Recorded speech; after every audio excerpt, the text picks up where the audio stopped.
Hello hi ಎಲ್ಲರೂ ನಮಸ್ಕಾರ. Welcome back to Janata agent. Mahesh Shetty Timarodi ಅವರ ಮೇಲೆ ಬೆಳ್ತಂಗಡಿಯಲ್ಲಿ ದಾಖಲಾಗಿದ್ದಂತಹ ವಾರಂಟ್ ವಿರುದ್ಧ ಮೇಲ್ಮನವಿ ಸಲ್ಲಿಸಿದಂತಹ ಮಹೇಶ್ ಶೆಟ್ಟಿ ತಿಮರೋಡಿ ಅವರಿಗೆ ಇವತ್ತು ಬಂಟ್ವಾಳ ನ್ಯಾಯಾಲಯ ಜಾಮೀನು ಮಂಜೂರು ಮಾಡಿರುವಂತಹ ಬ್ರೇಕಿಂಗ್ ನ್ಯೂಸ್ ಹೊರಗಡೆ ಬರ್ತಾ ಇರುವಂಥದ್ದು. ಸೊ ಈ ಒಂದು ಜಾಮೀನು ಮಂಜೂರು ಯಾಕಾಯಿತು, ಯಾವ ಪ್ರಕರಣದಲ್ಲಿ ಆಯಿತು ಅನ್ನೋದ್ರ ಬಗ್ಗೆ ಕಂಪ್ಲೀಟ್ ಡೀಟೇಲ್ಸನ್ನು ಈ ಒಂದು ವಿಡಿಯೋದಲ್ಲಿ ವಿವರಿಸ್ತಾ ಹೋಗ್ತೀನಿ. ಅದಕ್ಕೂ ಮೊದಲು ಈ ಒಂದು ವಿಡಿಯೋವನ್ನು ನೀವು ಮೊದಲನೇ ಬಾರಿ ವೀಕ್ಷಣೆ ಮಾಡ್ತಾ ಇದ್ದರೆ ಖಂಡಿತವಾಗಿಯೂ ಈ ಒಂದು ಚಾನಲನ್ನು ಸಬ್ಸ್ಕ್ರೈಬ್ ಮಾಡ್ಕೊಂಡು ನೋಡಿ. ಮಾತ್ರವಲ್ಲ, ನಿರಂತರವಾಗಿ ಇಂತಹ ಅಪ್ಡೇಟ್ಗಳನ್ನು ನಿಮ್ಮ ಮುಂದೆ ತರುವಂತಹ ಪ್ರಯತ್ನಗಳನ್ನು ನಾವು ಮಾಡ್ತೀವಿ.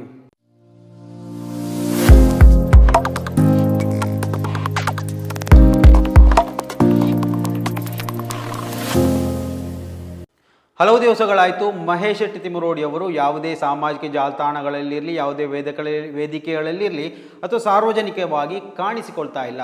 ಅವರ ಮೇಲೆ ಹಲವು ಪ್ರಕರಣಗಳಿದೆ, ಗಡೀಪಾರು ಆದೇಶ ಇದೆ. ಸೊ ಇವೆಲ್ಲವೂ ನಾವು ರೀಸೆಂಟಾಗಿ ಗಮನಿಸಿದಂತಹ ಒಂದು ವಿಚಾರ. ಗಡೀಪಾರಿನಲ್ಲಿ ಎರಡೆರಡು ಬಾರಿ ಗಡೀಪಾರು ಆದೇಶ ಬಂದಿದ್ದರೂ ಕೂಡ ಎರಡನ್ನೂ ಕೂಡ ವೆಕೇಟ್ ಮಾಡಿದ್ರು. ನಿನ್ನೆ ದಿವಸ ಹೈಕೋರ್ಟ್ನಿಂದ ದೊಡ್ಡ ಒಂದು ಆದೇಶವು ಬಂದಿತ್ತು. ಮತ್ತೆ 3 ವಾರಗಳ ಕಾಲಾವಕಾಶವನ್ನು ಪುತ್ತೂರು AC ಅವರಿಗೆ ನೀಡಿದ್ದು, ಮತ್ತೆ ಇದನ್ನು ವಿವೇಚನೆಯೊಂದಿಗೆ ಮರುಪರಿಶೀಲನೆ ಮಾಡಿ ಮತ್ತೆ ಆದೇಶ ಕೊಡಿ ಅಂತ ಹೇಳ್ಕೊಂಡಿದ್ರು.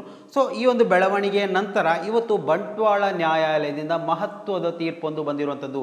ಸೊ ಯಾವ ಪ್ರಕರಣಕ್ಕೆ ಅಂತ ಗಮನಿಸ್ತಾ ಹೋದರೆ, ಬೆಳ್ತಂಗಡಿ ಪೊಲೀಸರು ಸ್ವಮೇಧ ದಾಖಲಿಸಿದಂತಹ ಒಂದು ಪ್ರಕರಣ, ದ್ವೇಷ ಭಾಷಣ ಪ್ರಕರಣಕ್ಕೆ ಸಂಬಂಧಿಸಿದಂತೆ ಪ್ರಕರಣವೊಂದು ಬೆಳ್ತಂಗಡಿಯಲ್ಲಿ ದಾಖಲಾಗಿತ್ತು. ಸೊ ಪದೇ ಈ ಒಂದು ನೋಟಿಸನ್ನು ನೀಡ್ತಾ ಇದ್ರು. ಆದರೆ ಬೇರೆ ಪ್ರಕರಣಗಳ ವಿಚಾರದಲ್ಲಿ ಈ ಒಂದು ನೋಟಿಸ್ಗೆ ಸ್ಪಂದಿಸಲು ಮಹೇಶ್ ಶೆಟ್ಟಿ ತಿಮರೋಡಿ ಅವರಿಗೆ ಆಗ್ತಾ ಇರಲಿಲ್ಲ. ಆ ಒಂದು ಕಾರಣಕ್ಕೆ ಅಲ್ಲಿ ಆ ಒಂದು ನೋಟಿಸ್ಗೆ ಅವರು ಸ್ಪಂದನೆಯನ್ನು ಕೊಡ್ತಾ ಇರಲಿಲ್ಲ ಕೆಲವೊಂದು ಕಾರಣಗಳಿಂದಾಗಿ. ಸೊ ಆ ಒಂದು ಕಾರಣಕ್ಕೆ ಹಲವು ಬಾರಿ ಇದೇ ರೀತಿ ಕಾನೂನು ಉಲ್ಲಂಘನೆ ಆದಂತಹ ಸಂದರ್ಭದಲ್ಲಿ ಮಹೇಶ್ ಶೆಟ್ಟಿ ತಿಮರೋಡಿ ಅವರ ಮೇಲೆ ಬಂಧನದ ವಾರೆಂಟನ್ನು ಹೊರಡಿಸಿದ್ರು ಬೆಳ್ತಂಗಡಿ ಪೊಲೀಸರು. ಸೊ ಆ ಸಂದರ್ಭದಲ್ಲಿ ಈ ಒಂದು ವಿಚಾರಕ್ಕೆ ಸಂಬಂಧಪಟ್ಟು ಮೇಲ್ಮನವಿಯನ್ನು ಸಲ್ಲಿಸಿದರು. ಇದೀಗ ಬೆಳ್ತಂಗಡಿ ಪ್ರಕರಣಕ್ಕೆ ಸಂಬಂಧಪಟ್ಟು, ದ್ವೇಷ ಭಾಷಣ ಪ್ರಕರಣಕ್ಕೆ ಸಂಬಂಧಪಟ್ಟು ಬಂಟ್ವಾಳ ನ್ಯಾಯಾಲಯದಿಂದ ಈ ಒಂದು ಆದೇಶ ಬಂದಿರುವಂಥದ್ದು. ಮಹೇಶ್ ಶೆಟ್ಟಿ ತಿಮರೋಡಿ ಅವರ ಪರವಾಗಿ ಸಿರಾಜುದ್ದೀನ್ ಜೋಗಿಬೆಟ್ಟು ಅವರು ವಾದವನ್ನು ಮಂಡಿಸಿರುವಂಥದ್ದು. ನಾವು ಹಲವು ವಿಚಾರಗಳನ್ನು ಗಮನಿಸಬಹುದು ನೋಡಿ. ಸಮೀರ್ MD ವಿಚಾರ ಆಗಿರಲಿ, ಅಥವಾ ಗಿರೀಶ್ ಮಠನ್ ಅವರ ವಿಚಾರ ಆಗಿರಲಿ, ಅಥವಾ ಈ ಒಂದು ಬೆಳ್ತಂಗಡಿ ಪ್ರಕರಣದಲ್ಲಿ ಟೋಟಲಿ ನಾವು ಹೆಚ್ಚಾಗಿ ಗಮನಿಸಿದಂತಹ ವಕೀಲರ ಪೈಕಿ ಸಿರಾಜುದ್ದೀನ್ ಜೋಗಿಬೆಟ್ಟು ಅವರ ಹೆಸರು ಕೂಡ ಕೇಳಿ ಬರ್ತಾ ಇತ್ತು. ಸೊ ಒಬ್ವಿಯಸ್ಲಿ ಮಹೇಶ್ ಶೆಟ್ಟಿ ತಿಮರೋಡಿ ಅವರ ವಿಚಾರದಲ್ಲೂ ಕೂಡ ಅವರೇ ವಾದವನ್ನು ಮಂಡಿಸಿದರು. ಸೊ ಈ ಒಂದು ವಾದದಲ್ಲಿ ನ್ಯಾಯಾಧೀಶರು ಹೌದು ಈ ರೀತಿ ಇದೆ ಕಾನ್ಸೆಪ್ಟ್ ಅಂತ ಹೇಳಿಕೊಂಡು ಅವರಿಗೆ ಜಾಮೀನನ್ನು ಮಂಜೂರು ಮಾಡಿರುವಂಥದ್ದು.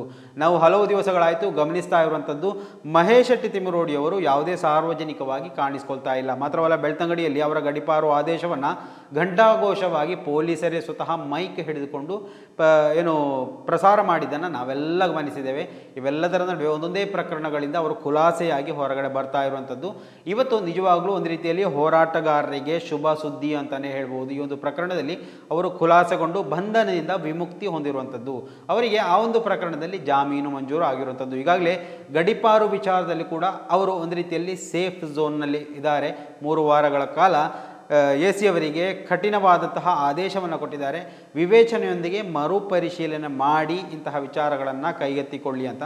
ಅದರ ಎಡೆಯಲ್ಲಿ ನೆನ್ನೆ ದಿವಸ ಸಾಮಾಜಿಕ ಜಾಲತಾಣದಲ್ಲಿ ದೊಡ್ಡ ಒಂದು ಪೋಸ್ಟ್ ವೈರಲ್ ಆಗ್ತಾ ಇತ್ತು. ಅಂದರೆ ಯಾವ ವಿಚಾರದಲ್ಲಿ ಅಂತ ಹೇಳಿದರೆ, ಪುತ್ತೂರು ಉಪವಿಭಾಗ ಅಧಿಕಾರಿ ಸ್ಟೆಲ್ಲಾ ವರ್ಗೀಸ್ ಅವರ ವಿಚಾರಕ್ಕೆ ಸಂಬಂಧಪಟ್ಟು, ಅಂದರೆ ಮಹೇಶ್ ಶೆಟ್ಟಿ ತಿಮರೋಡಿ ಅವರ ಮೊದಲ ಗಡೀಪಾರು ಆದೇಶ ರದ್ದು ಮಾಡಿದರು. ನಂತರ ಮತ್ತೆ 15 ದಿವಸಗಳ ಒಳಗಡೆ ಬೇರೆ ಪ್ರಕರಣಗಳನ್ನು ಸೇರಿಸಿ ಅವರನ್ನು ಮತ್ತೆ ಗಡೀಪಾರು ಮಾಡಿದರು. ಇವಾಗ ಅದು ಕೂಡ ರದ್ದಾಗಿರುವಂಥದ್ದು. 3ನೇ ಬಾರಿ ಏನಾದರೂ ನೀವು ಗಡೀಪಾರು ಆದೇಶವನ್ನು ಇದೇ ರೀತಿ ಸುಳ್ಳು ಪ್ರಕರಣಗಳನ್ನು ದಾಖಲಿಸಿ ಏನಾದರೂ ಅವರನ್ನು ಹೆಡೆಮುರಿ ಕಟ್ಟುವಂತಹ ಪ್ರಯತ್ನ ಅಥವಾ ಅವರನ್ನು ಗಡೀಪಾರು ಮಾಡುವಂತಹ ಪ್ರಯತ್ನ ಮಾಡಿದರೆ ಪುತ್ತೂರು AC ಕಚೇರಿಯ ಮುಂಭಾಗದಲ್ಲಿ ದೊಡ್ಡ ಮಟ್ಟದಲ್ಲಿ ಪ್ರತಿಭಟನೆ ಮಾಡ್ತೇವೆ ಎನ್ನುವಂತಹ ಎಚ್ಚರಿಕೆಯ ಸಂದೇಶವನ್ನು ರವಾನಿಸುವಂತಹ ಒಂದು ಪೋಸ್ಟರ್ ನಿನ್ನೆಯ ದಿವಸದಿಂದ ವೈರಲ್ ಆಗ್ತಾ ಇದೆ. ಸೊ ಏನೆಲ್ಲ ಆಗುತ್ತೆ ಬೆಳವಣಿಗೆ ಅನ್ನೋದ್ರ ಬಗ್ಗೆ ಕಂಪ್ಲೀಟ್ ಡೀಟೇಲ್ಸ್ ಮುಂದಿನ ದಿವಸಗಳಲ್ಲಿ ತಿಳಿಯುವಂಥದ್ದು.